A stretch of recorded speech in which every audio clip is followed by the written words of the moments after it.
Saudi আরবে এক আদালত হয়েছে। আদালতে দুই ভাই ঝগড়া করছে।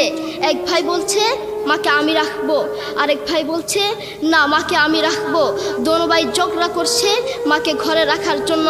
এরপর এক ভাই মাকে নিয়ে চলে যাচ্ছে, আরেক ভাই মাটিতে গড়া দিতে দিতে অবস্থা খারাপ।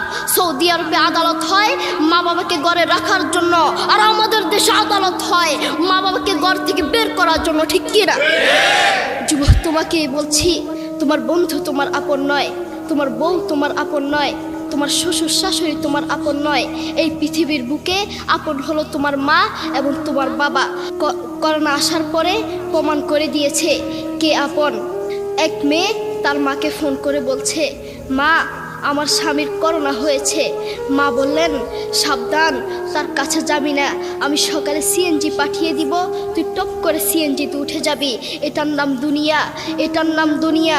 করোনা হওয়ার পরে বন্ধুর কাছে যায় নাই, করোনা হওয়ার পরে শ্বশুর শাশুড়ির কাছে যায় নাই, করোনা হওয়ার পরে স্বামী স্ত্রীর কাছে যায় নাই। কিন্তু করোনা হওয়ার পরে এখনো ইতিহাস আছে, মা তার ছেলেকে গিয়ে চুম্বু খেয়েছে। করোনা হওয়ার পরে এখনো ইতিহাস আছে, বাবা তার ছেলেকে কাঁধে নিয়ে হাসপাতালে গিয়েছে। ঠিক কিনা? যুবক, তুমি তোমার মাকে কিচ্ছু মনে করছো না। তোমার মাকে তুমি ঘর থেকে বের করছো। ছেলে বিদেশ থেকে এসেছে, এসে শ্বশুর বাড়িতে গিয়েছে, তারা তাকে উল্টাপাল্টা বুঝিয়েছে। এখন বাড়িতে এসে সে বলছে, মা তুমি আমার টাকায় খাও, আমার ঘরে থাকো, আবার আমার বউকে পিটাও। এই কথা শোনার পরে কি কোনো মার কলিজা আছে? মা বাথরুমে গিয়ে আধা ঘন্টা কাঁদতে লাগলেন। কেঁদে অজু করে নামাজে দাঁড়ালেন।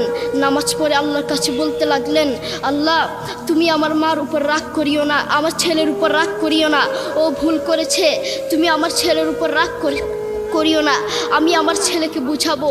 এরপর মা গিয়ে ছেলেকে বুঝাচ্ছেন, বলছেন বাবা তুমি আমাকে বের করে দিবা, সমস্যা নেই, তুমি আমাকে বের করে দিও, কিন্তু আমার একটা স্বপ্ন আছে।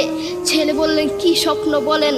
মা বললেন তুমি বাজারে গিয়ে একটা পাকা আম নিয়ে আসবা, এসে তোমার বুকের উপর রাখবা, সকালে উঠে ওটা আমি খাবো।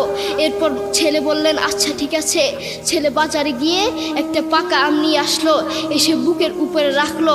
5 মিনিট না যেতেই সেই আম পিঠের নিচে পড়ে চ্যাপ্টা হয়ে গিয়েছে।